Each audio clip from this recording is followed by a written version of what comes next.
नमस्कार, बहुत स्वागत है आपका। आप देख रहे हैं ग्रांड ज्योतिष सीक्रेट। तुला राशिफल 2023।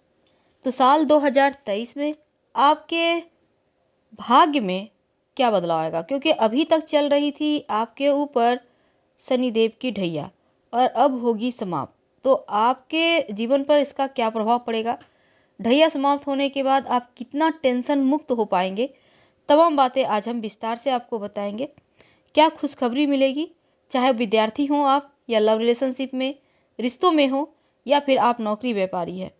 तो चलिए शुरुआत करते हैं। शुरुआत करेंगे शनिदेव से। देखिए, शनिदेव महाराज जो हैं चतुर्थ भाव में शुरुआत में हैं। 17 जनवरी 2023 को आपके पंचम भाव में प्रवेश करेंगे और आपके लाइफ में यहीं से एक बड़ा बदलाव आना शुरू हो जाएगा। तो शनिदेव की ढैया भी यहाँ से आपकी समाप्त हो जाएगी। अब जानते हैं देवगुरु बृहस्पति। तो 4 बड़े ग्रह का परिवर्तन बहुत मायने रखता है और देवगुरु बृहस्पति शुरुआत में आपके छठे भाव में हैं और आपके लाइफ में थोड़ी सी परेशानियां अभी आ रहा होगा। इस वजह से आपको हो सकता है स्वास्थ्य में समस्याएं हो, थोड़े खर्चे बढ़े हुए हों। लेकिन 22 अप्रैल 2023 को देवगुरु बृहस्पति आपके विवाह भाव में आएंगे। तब आपके जीवन में अनेक सफलताएं आपको देंगे, मान सम्मान बढ़ेगा, व्यापारी हैं तो उन्नति होंगे। पर देवगुरु यहाँ पर राहु के साथ बैठेंगे, तो राहु और गुरु मिलकर थोड़ा सा लाइफ में कुछ उठा पटक भी करेंगे, क्योंकि चांडाल दोष बनेगा सप्तम भाव पर। तो ऐसे में थोड़ा सा दाम्पत्य जीवन या पार्टनरशिप में काम करते हैं तो थोड़ा सा तनाव है, हालांकि बाद में स्थितियां धीरे धीरे बेहतर हो जाएगी। 30 अक्टूबर को राहु भी आपके छठे भाव में, और यह गोचर आपके लिए बहुत अनुकूल रहने वाला है, क्योंकि राहु आपको शत्रु विरोधियों पर विजय दिलाएगा और चाहकर भी आपके शत्रु आपका कुछ नहीं बिगाड़ पाएंगे। अगर कोर्ट कचहरी में कोई केस मुकदमा हो तो उसमें भी आपको विजय मिलेगी और खासकर विदेश यात्रा, लंबी यात्रा के योग राहु केतु बना रहा है। तो ये तो थी 4 बड़े ग्रहों की महत्वपूर्ण भविष्यवाणी। और पूरे साल जैसे सूर्य, मंगल, बुध, शुक्र, चंद्र भी अपनी गति परिवर्तन करते हुए अलग अलग राशियों में भ्रमण करेंगे, तो इसका भी आपके ऊपर शुभ अशुभ प्रभाव पड़ेगा। तो साल 2023 थोड़ी बहुत चुनौतियों को छोड़ दें तो मुश्किलें ज़्यादा नहीं है, लेकिन आपको अपने स्वास्थ्य की समस्या का ख्याल रखना है और मानसिक तनाव भी थोड़ा बहुत है। लेकिन आप वर्ष के मध्य में धीरे धीरे इन चीज़ों पर विजय प्राप्त कर लेंगे और तरक्की की तरफ आगे बढ़ जाएंगे, क्योंकि कई महत्वपूर्ण बदलाव होते दिखेंगे। तो चलिए जानते हैं नौकरी अगर आप करते हैं तो क्या होगा। देखिए, वर्ष की शुरुआत में ही अनेक संभावनाएं हैं, यानी कि एक अच्छी जॉब मिलने की जो आपके योग हैं वो प्रबल रूप से बने हुए हैं। जनवरी के महीने में धन के मामलों में आपके लिए बहुत शुभ है, क्योंकि हर काम में सफलता के साथ आपके इनकम बढ़ेंगे, बैंक बैलेंस बढ़ेंगे और नौकरी में बदलाव भी हो सकता है। अपनों के साथ खुशियों भरे माहौल में आप समय बिताएंगे और प्रेम जीवन में भी खुशी के पल आपको मिलेंगे, सुकून है। अब देखिए, फरवरी के महीने में थोड़ा सा आप अपने स्वास्थ्य का ख्याल रखिएगा, खासकर खान पान पर ध्यान दें, नहीं तो फिर बाद में समस्याएं हो सकती है। थोड़ा सा इस समय खर्चे बढ़ेंगे, क्योंकि लंबी दूरी की यात्रा के योग भी बने हुए हैं। मार्च के महीने में दाम्पत्य जीवन उत्तम है। व्यापारी हैं तो लाभ के योग बनेंगे, आपका कॉन्फिडेंस बढ़ा हुआ है और खर्चों में भी कमी आती दिखेगी।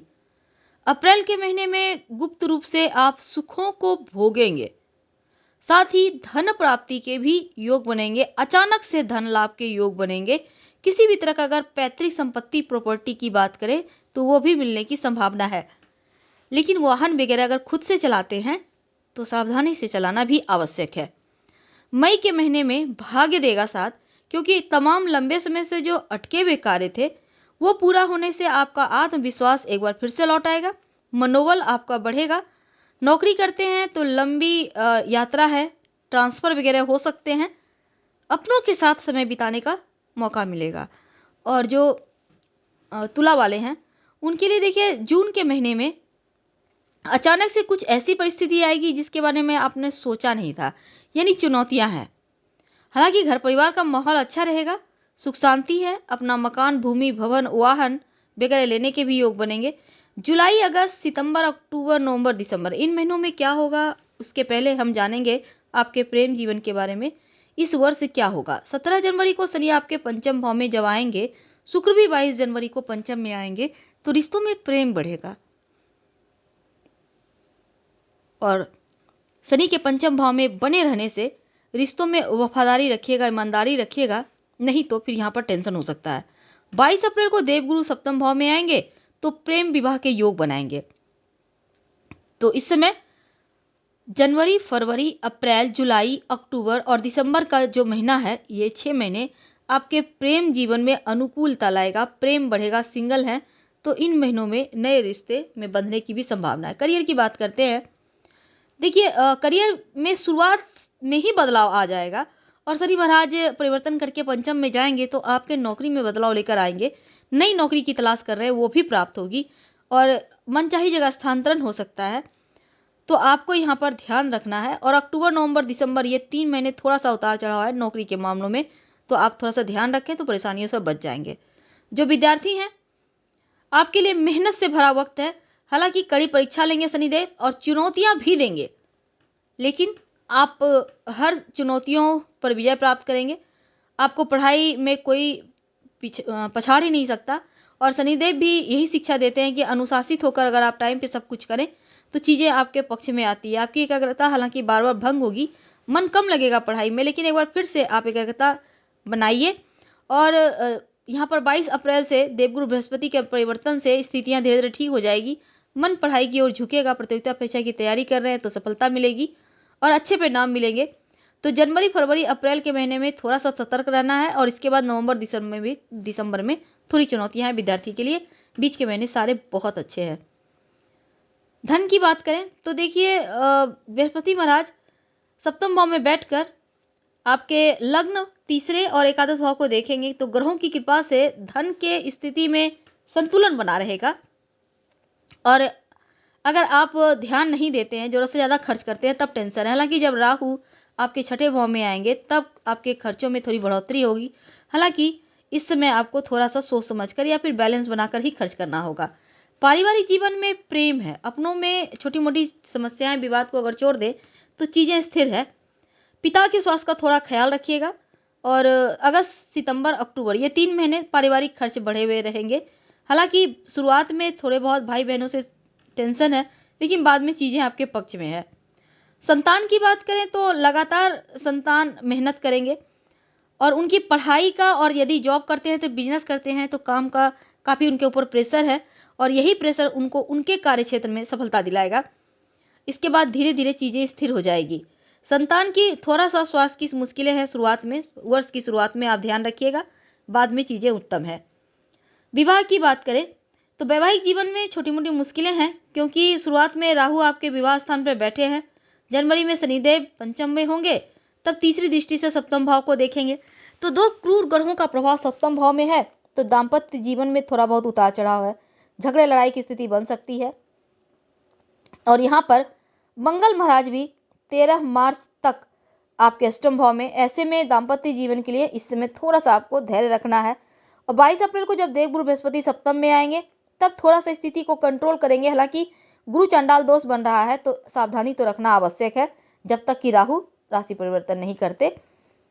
व्यापारी हैं तो आपके लिए अच्छा है, लेकिन शॉर्टकट के चक्कर में मत पड़िएगा, उल्टी सीधी योजनाओं में मत जाइएगा, वरना आप यहाँ पर परेशानी में घिर सकते हैं। और किसी भी तरह का टैक्स चोरी, सरकारी नीति के विरुद्ध काम तो बिल्कुल भी ना करें, वरना आप नुकसान में या बदनामी में घिर सकते हैं। मई के बाद भाग्य आपका साथ देगा, खासकर जो व्यापारी हैं, तेजी से व्यापार आगे बढ़ेगा और आप फिर उन मौक़ों का फ़ायदा उठाइए। संपत्ति, प्रॉपर्टी लेने के भी योग बने हुए हैं। मई, जून, जुलाई ये 3 महीना बहुत अच्छा है। संपत्ति, प्रॉपर्टी, वाहन के अगर बारे में कहें तो इन महीनों में आप लेने के लिए प्रयास करें। तो धन भी आ रहा है, लाभ भी है, थोड़ी बहुत चुनौतियाँ भी है। और अप्रैल के मध्य तक छठे भाव में रहकर द्वादश भाव को देखेंगे बृहस्पति, तो खर्च है। इसके बाद थोड़ी सी खर्चों में कंट्रोल आएगी, धन बचने लगेगा।